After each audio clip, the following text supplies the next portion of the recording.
welcome to the NDTV Auto Show. You are with me, Mugdha Mishra. Let me tell you what's on the show today. Hero Mavrick takes on Royal Enfield Classic 350. What's new in India's fastest electric two-wheeler? We drive the new Mercedes EQA in Pink City. Comprehensive review of Suzuki's latest adventure bike in India. Royal Enfield 350 is the undisputed leader in the sub 500cc bike market. But can the Hero's latest Mavrick pose a steep challenge to the Classic 350? Kingshuk Datta finds out. Each of these motorcycles is very important for its brand. The Royal Enfield Classic 350, absolute bestseller, king of the segment and a cult classic in itself, and the Hero Mavrick 440, the new kid on the block, the newbie and the challenger. Will the Mavrick 440 be able to dethrone the Classic 350 because they are similarly priced? The specifications are somewhat similar. So let's ride these motorcycles and find out which one is better. Check this out.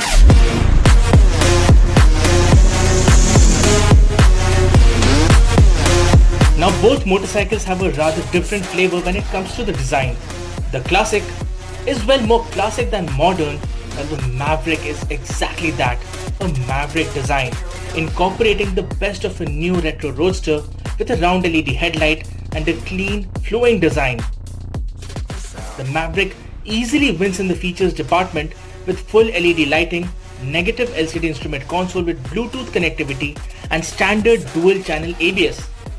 The Classic not only misses out on LED lighting, fully digital display, and it gets dual channel ABS only as an option. Talking about the comfort on the Classic 350, it's a very comfortable motorcycle. You sit upright, the seat height is a comfortable 805 millimeters, and the seat itself is very plush. So you sit tall, upright, and you see it gives you that feel of riding a very substantial motorcycle. So the 440, the design is like that of a roadster, not a classic, so to say. Comfortable 803 millimeter seat height. The seat itself is nice, plush, comfortable. The handlebar is wider than that of the Classic 350, so it's a slightly sporty seating position. The rider triangle is slightly sporty, but that's good. It keeps you engaged while riding the motorcycle. So between the two, I think I prefer the ergonomics of the Mavrick 440 slightly better. So the Mavrick 440, yes, it does get a bigger engine, and the power and torque output is slightly higher than that of the Classic 350, and this motorcycle of course feels slightly more peppier than the Classic. And when you're riding this bike in the second gear, there is a slightly anemic reaction. It does feel lethargic in the second gear, but the moment you cross into the third gear, then this can pull cleanly from 30 kilometers per hour all the way up to 90 kilometers per hour. Yes, the engine is quite tractable. This means that the motorcycle will be quite easy to ride in the city, and the gearbox itself, the 6-speed gearbox, is really very slick.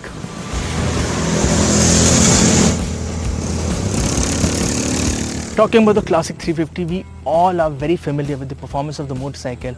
It's a very torque-laden engine, the 349cc J series engine. It's quite rich in torque, particularly in the bottom end. In the top end, the power sort of fizzles out, but that's okay. The peak performance comes in at 3500 to 5500 RPM. That's when you enjoy riding this motorcycle the most. And the gearbox is slightly clunky compared to that of the Mavrick 440. And the overall performance, well, the Mavrick scores there because this feels slightly more lethargic, but in the bottom end, this feels punchier than the Mavrick 440. When it comes to handling, the Mavrick 440 is the nimbler, more agile motorcycle of the two. The 43mm telescopic fork along with the dual shock absorbers give the bike a plush ride and a planted feel at high speeds and even around corners. It also feels easier to hustle through traffic. The Classic is meant to be ridden leisurely, and it is slower when it comes to direction changes. The ride quality on both motorcycles feels similar, with undulations being taken care of easily. The fact that the Mavrick is also good 8 kg lighter than the Classic makes it easier to live with on daily commutes. In terms of braking, the Mavrick provides better stopping power than the Classic. The prices of the Mavrick start at 1,99,000 rupees and go up to 2,24,000 rupees for the top spec variant with all the bells and whistles. The Classic is similarly priced with the base variant selling for 1,93,000 rupees and the top spec model is priced at 2,25,000 rupees with optional dual channel ABS. The other motorcycles that you can consider in the same segment are the Royal Enfield Hunter 350 and the Honda CB350. Similar pricing, higher specification, better features, better performance, all these things speak for themselves when it comes to this comparison review, where the Hero Mavrick 440 is the clear winner. But the bigger question is whether the Mavrick 440 can match up to the cult of the Classic 350. In the electric motorcycle segment, Ultraviolette has launched its performance bike F77 Mach 2. Anirban Mitra takes you on its first ride review. Today I am in Bangalore to test ride India's most advanced, longest range, fastest and obviously the most expensive electric two-wheeler. The Ultraviolette F77. The company has given it a makeover, calling it Mach 2. First and foremost, let's get the basic out of the way. The F77 starts at 2,99,000 rupees ex-showroom for the base variant, which comes with a 27 kilowatt motor, gives a range of 211 kilometers to a single charge. That's IDC claimed. On the other hand, the ones we are driving today, these are Recon variants, which is 1 lakh rupees more expensive, and the basic difference is in the battery pack. This one gets a 10.3 kilowatt hour battery pack as compared to the 7.1 given in the base variant. This one offers a range of 323 kilometers to a single charge. Well, that's IDC claimed. And this one, the motor output is 40 PS and 100 Newton meters. The motor on use is a 30 kilowatt motor.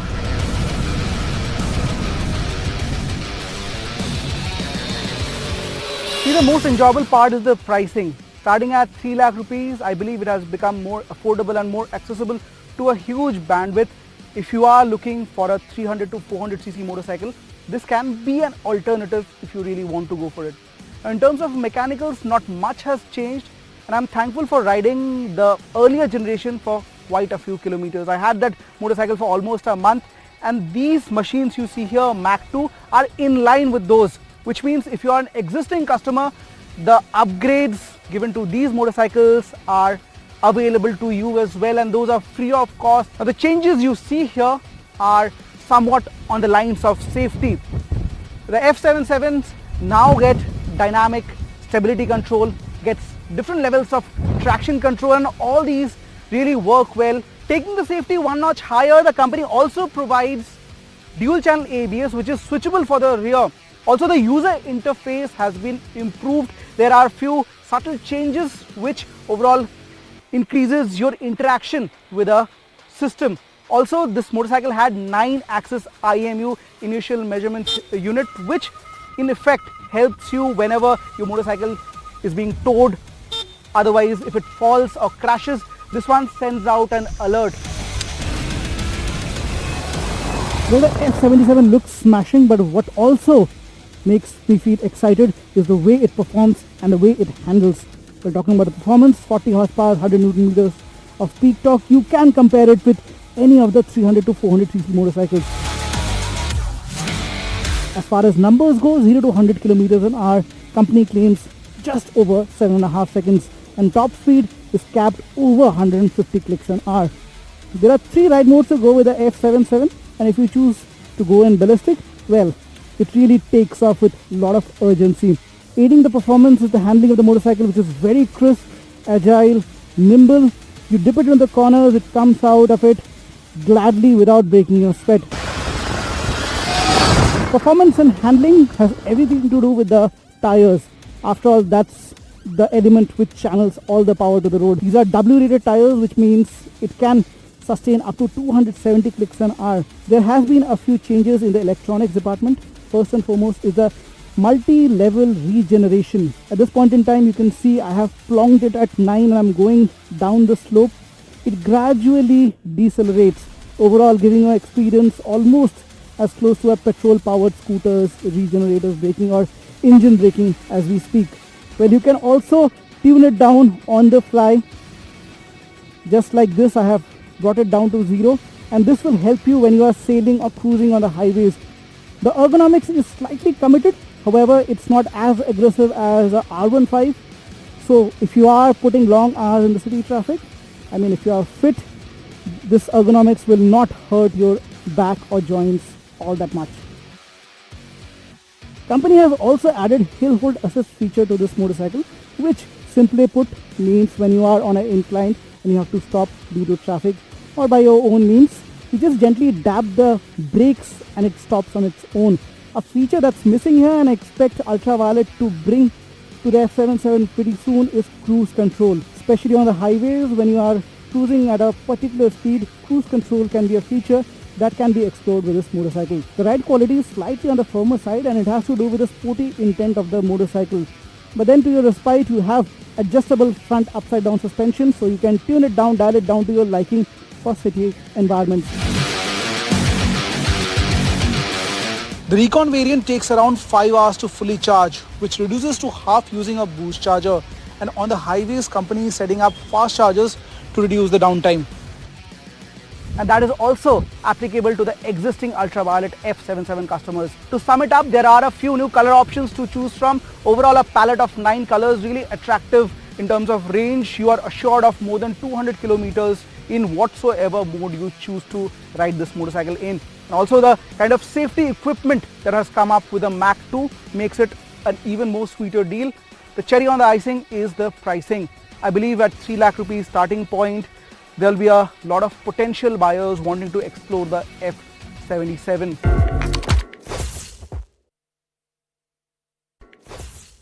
Welcome back. You're watching the NDTV Auto Show. Mercedes has launched its baby electric SUV EQA. Kingshuk Datta brings its first drive review. The Mercedes-Benz GLA has found a good measure of success in India as well as global markets. And today we are driving its electric derivative, if we can call that, the EQA. It is the most compact, affordable electric vehicle in Mercedes-Benz's portfolio for India. The electric vehicle that we have with us today, it's based on the same platform as the GLA, and it's a front wheel drive, no 4MATIC system on this. There is a significant difference in terms of overall design and visual appeal on the EQA when compared to the GLA. The front end now gets the EQ styled close and star pattern grille along with redesigned LED headlights and a connected light bar. At the rear, the bar stays and the design elements are similar to that of the EQB. Also, the EQA now gets newly designed alloy wheels that are set to cut down on drag and offer better aerodynamics. Overall, the EQA looks sleek and modern but not overly edgy. The cabin too stays quite similar to the GLA with the twin 10.25-inch screens and the star pattern on the dashboard and the door trims. You also get the second generation MPX system that includes wireless Apple CarPlay and Android Auto along with a 12-speaker Burmester audio system which will make audiophiles happy. Then there's 64 color ambient lighting, head-up display and front seat massage function. One of the highlights is the augmented reality navigation, which shows graphics on the video from the front camera, making the driving directions clear. It makes driving using navigation easier. The other highlight is the 3-step regeneration system, which ranges from one-pedal driving to free rolling depending on your comfort.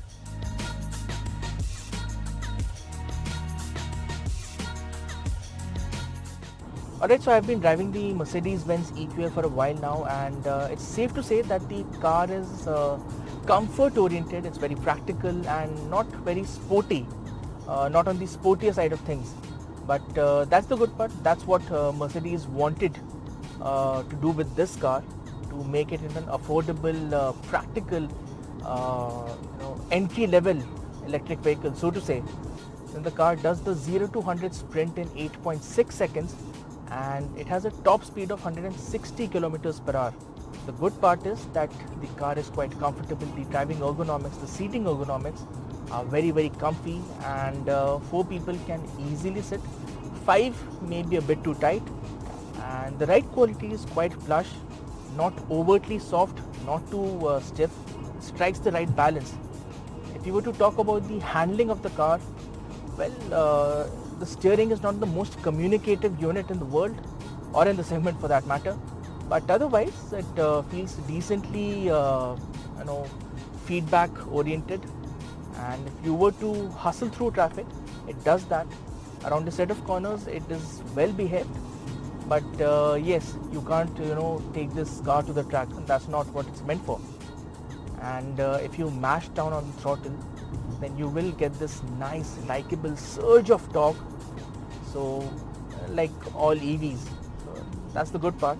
So overall, the car itself is comfort oriented, made for relaxed, easy driving. It's a great highway cruiser. The EQA takes 7 hours and 15 minutes to charge fully with the help of an 11 kilowatt AC wall charger. And if you do have access to a 100 kilowatt DC fast charger, then the car can charge from 10 to 80% in just 35 minutes, about the same time it takes to sip a coffee leisurely.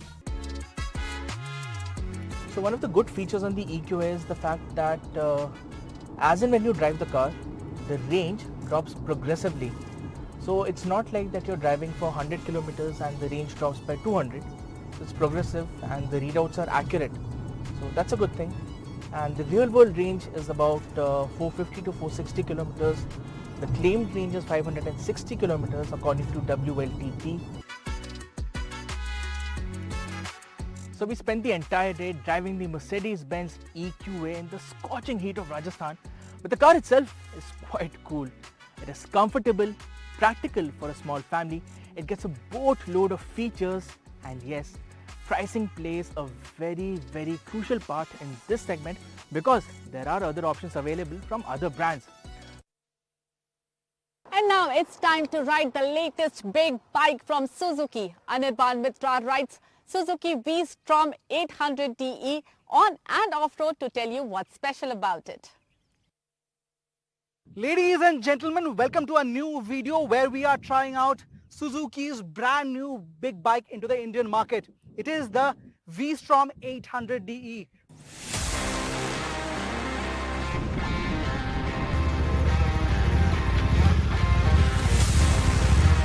This motorcycle packs a brand new engine, a lot of hardware changes, and you can see this has been presented in a new skin.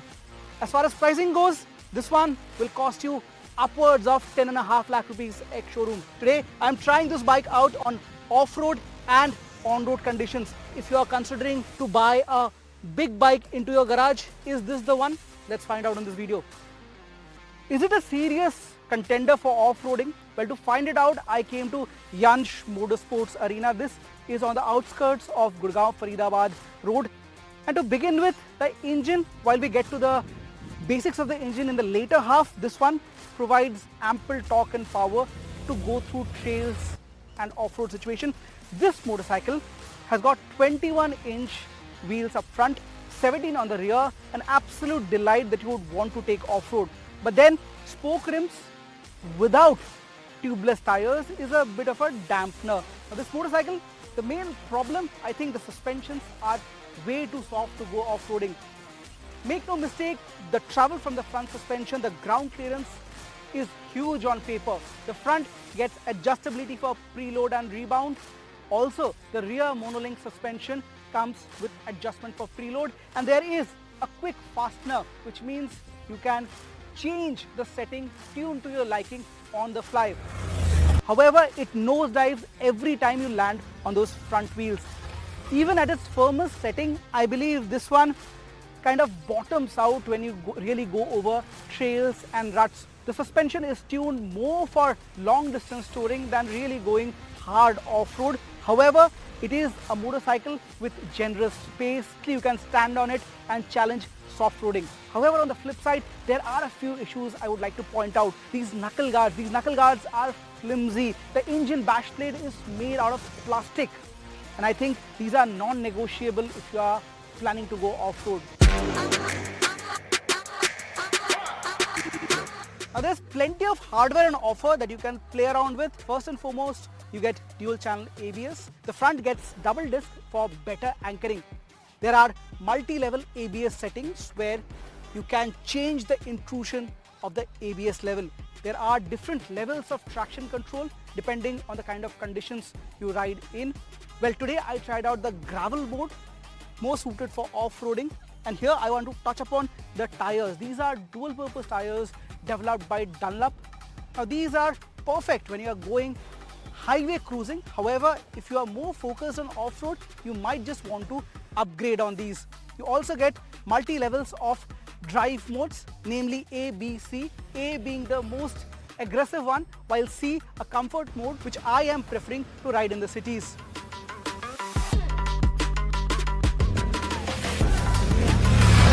The face of the motorcycle looks like a typical adventure motorcycle beak, and right in the middle nestles the 2-pot LED light cluster. It's an all LED setup. Right up front you get a small visor and you can shift around the height of the visor. However, it's a little tedious process. You got to take off the nuts, unscrew them and then change the height. There is a small rack at the end of the seat. You might not carry a lot of luggage on it, but on odd occasions there is some space to accommodate knickknacks here and there. Additionally, there's a 5-inch TFT display. This one is crisp. The details are right in front of you.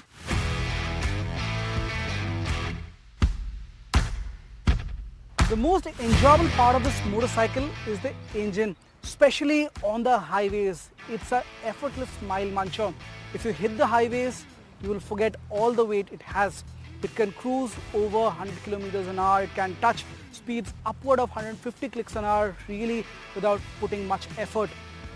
The engine is paired to a 6-speed transmission which comes with a bidirectional quick shifter, which in my conditions works seamlessly.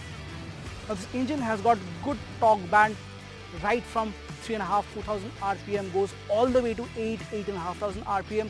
So all you need to do is twist the throttle and you would leave all the passing by traffic behind you. But there are vibrations. Vibrations kick in as low as 5,500 RPM on your foot pegs, and as you climb the rev band, things tend to creep in through the tanks, the handlebars, and it kind of becomes disturbing once you're hitting above 7,500 RPM. But even at that power band, there is adequate pulling force from this engine, and I think that is the most enjoyable part of this motorcycle. If you are planning to go long distance riding and you have the bucks to really go out for the Suzuki, this can be a motorcycle for you which can handle a little bit of soft roading, gets potent engine, a whole suite of hardware and looks that can really put a lot of big bikes to shame. Well, I hope you liked the show today. Do subscribe to our YouTube channel and follow us on our various social media handles. We post a lot of interesting auto content. Till we meet again, take care. Bye-bye.